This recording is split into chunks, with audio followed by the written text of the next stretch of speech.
আজ সকালে পিমপুলেতে কাতলা কিনে এনেছে, তাই আজকে কাতলা মাছ দেখো মাছটা ভাজি করছে। কাতলা মাছ এখানে লোটে মাছ এনেছে, লোটে মাছ রান্না করব।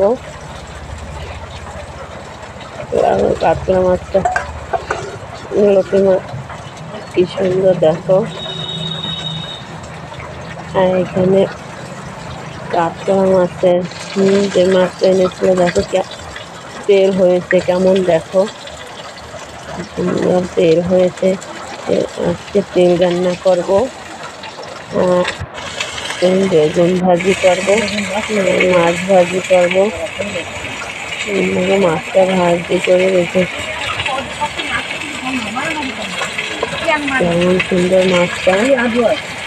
শাকের তরকারি রান্না করবো, তার জন্য আমি এখানে কিছু গোটা জিরে নিয়েছি আর রাঁধুনি নিয়েছি। রাঁধুনি দিয়ে ফোড়ন দেবো, তার জন্য দিয়ে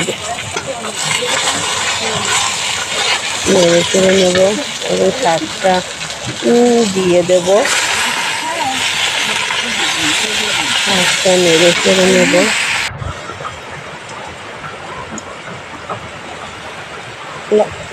লবণ দিয়ে দেবো,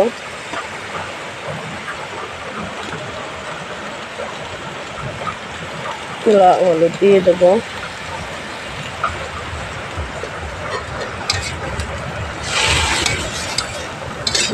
আমি কি রান্না করলাম জাস্ট এটাই তোমাদের সঙ্গে একটু শেয়ার করলাম।